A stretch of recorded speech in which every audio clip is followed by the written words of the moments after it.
നമുക്കിന്ന് customer profitability analysis എന്താണെന്ന് നോക്കാം. Through ABC costing. ABC costing നിങ്ങൾക്ക് എന്താണെന്ന് അറിയാലോ.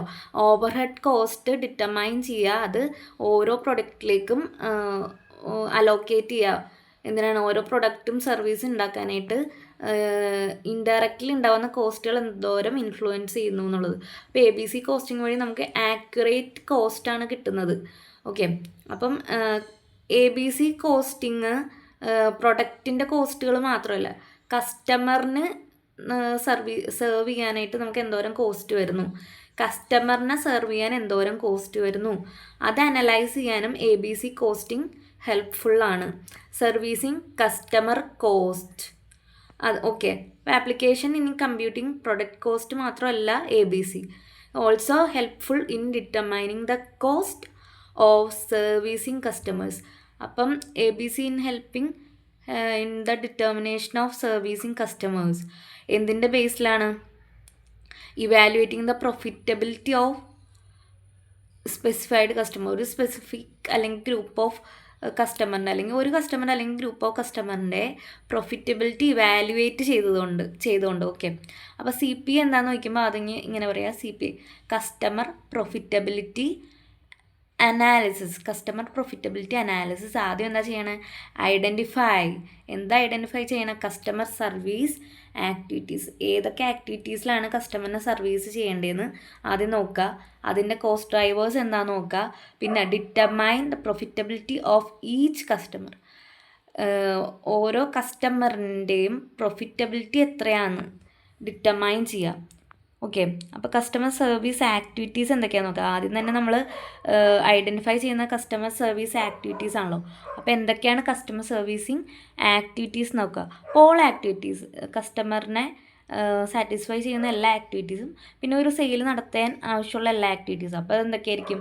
അഡ്വർടൈസിങ്, മാർക്കറ്റിംഗ്, പിന്നെ സെയിൽ കോള്, സർവീസ് കോള്, പിന്നെ കളക്ഷൻസ്, എൻക്വയറീസ്, അങ്ങനെ ഡെലിവറി, ബില്ലിങ്, അതൊക്കെ. അപ്പോൾ ഇനി അടുത്തത് പറയാൻ പോകുന്നത് benefits of the customer profitability analysis. Customer profitability analyse ചെയ്യുമ്പം നമുക്ക് എന്തൊക്കെയാണ് അല്ലെങ്കിൽ ഒരു മാനുഫാക്ചറിങ് കമ്പനിക്ക്, ഒരു പ്രൊഡക്ഷൻ കമ്പനിക്ക്, ഒരു കമ്പനിക്ക് എന്തൊക്കെയാണ് ബെനിഫിറ്റ്സ് ഉള്ളതെന്ന്. ഫസ്റ്റ് ബെനിഫിറ്റ് തന്നെ എന്തായിരിക്കും? ഫസ്റ്റ് ബെനിഫിറ്റ് തന്നെ എന്താ? ഐഡൻറ്റിഫൈ പ്രൊഫിറ്റബിൾ കസ്റ്റമേഴ്സ് പ്രൊഫിറ്റബിൾ ആണോ അല്ലയോ എന്നുള്ളത് കണ്ടുപിടിക്കാൻ പറ്റും. പിന്നെ അത് കണ്ടുപിടിച്ച് കഴിഞ്ഞാൽ പിന്നെ എന്താ കണ്ടുപിടിക്കാൻ പറ്റണേന്ന് അറിയും. പിന്നെ ഇംപ്രൂവ് കസ്റ്റമർ സർവീസ് അതുവഴി നമുക്ക് ഇമ്പ്രൂവ് ചെയ്യാൻ പറ്റും. പിന്നെ മൂന്നാമതെന്ന് പറയുന്നത് ന്യൂ പ്രൊഡക്ട്സ് ഇൻട്രൊഡ്യൂസ് ചെയ്യാം, സർവീസസ് ഒക്കെ ഇൻട്രൊഡ്യൂസ് ചെയ്യാം. പുതിയ സർവീസും പ്രൊഡക്ട്സും ഇൻട്രൊഡ്യൂസ് ചെയ്യുക. അതേപോലെ തന്നെ അത്രയും പ്രൊഫിറ്റബിൾ അല്ലാത്ത പ്രൊഡക്ട്സ് എന്ത് ചെയ്യാം? ഡിസ്കണ്ടിന്യൂ ചെയ്യുക. അതേപോലെ സർവീസസും കസ്റ്റമേഴ്സിനെ നമുക്ക് ഡിസ്കണ്ടിന്യൂ ചെയ്യാൻ പറ്റും. അടുത്തതെന്ന് പറയണത് ഓക്കെ, കസ്റ്റമറിൻ്റെ അത്രയും നമ്മൾ നല്ല കസ്റ്റമർ സർവീസ് കൊടുത്തു കഴിഞ്ഞാൽ ഈ കസ്റ്റമേഴ്സിനെ നമുക്ക് ഹൈ പ്രോഫിറ്റ് മാർജിനുള്ള പർച്ചേസ് മിസ്സിലേക്ക് ഷിഫ്റ്റ് ചെയ്യാൻ പറ്റും. ഷിഫ്റ്റ് ദ കസ്റ്റമേഴ്സ് ദാറ്റ് അഞ്ചാമത്തെ പോയിന്റ്. ഓക്കെ, ലാസ്റ്റത്തെ point, shift the customers purchase meats toward high margin products and service lines. Next point, അതായത് നമുക്ക് കുറച്ച് ഓഫേഴ്സൊക്കെ അവർക്ക് വേണമെങ്കിൽ കൊടുക്കാം, ഡിസ്കൗണ്ട്സ് ഓഫേഴ്സും കൊടുക്കാം.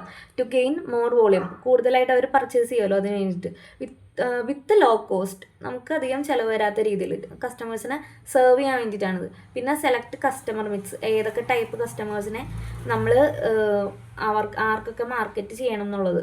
പിന്നെ നെക്സ്റ്റ് എന്ന് പറയുന്നത് choose type of after sale service to provides, എന്തൊക്കെ ആഫ്റ്റർ സെയിൽ സർവീസാണ് പ്രൊവൈഡ് ചെയ്യേണ്ടതെന്ന് ചൂസ് ചെയ്യുന്ന ടൈപ്പാണെന്ന്. അപ്പം പറയണമെന്ന് വെച്ച് കഴിഞ്ഞാൽ good understanding of the profitability of a firms current and potential customers. ഇനി വരാൻ സാധ്യത ഉള്ളതും ഇപ്പോൾ ഉള്ളതുമായിട്ടുള്ള കസ്റ്റമേഴ്സിൻ്റെ പ്രൊഫിറ്റബിലിറ്റി മനസ്സിലാക്കി വെക്കുന്നത് ഒരു ഫേമിന് അല്ലെങ്കിൽ ഒരു കമ്പനിക്ക് കമ്പനിയുടെ ഓവറോൾ പ്രൊഫിറ്റിനെയും അത് ഇമ്പ്രൂവ് ചെയ്യും.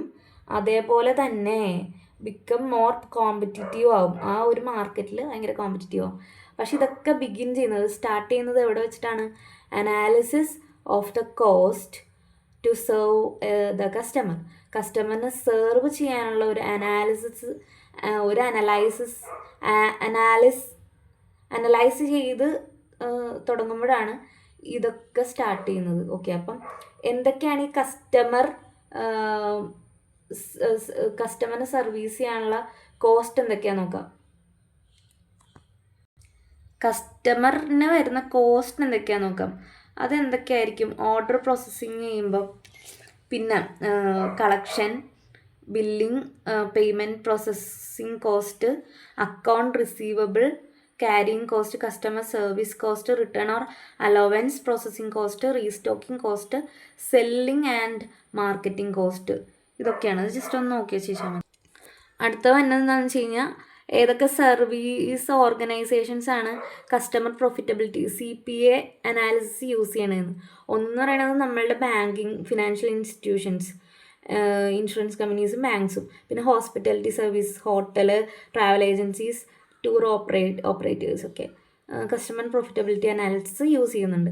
പിന്നെ മൂന്നാമതെന്ന് പറഞ്ഞാൽ professional services like auditing and accounting firms, law firms, consultancy firms, IT consultancy, management consultancy ഒക്കെ. പിന്നെ hospitals and health care providers, logistics and freight companies. പിന്നെ activity based costing focuses on identifying the activities required to make the products on forming cost pools for each activity, allocating overhead കോസ്റ്റുകൾ allocate ചെയ്യുക പ്രോഡക്ട്സിന് based on their use of each activity. പിന്നെ ഈ ABC costing എന്ന് പറഞ്ഞാൽ മാനേജേഴ്സിനെ എന്താണ് provide ചെയ്യാൻ better understanding of the production activities required for each activity and the associated cost, which often leads to improved efficiency and reduced cost.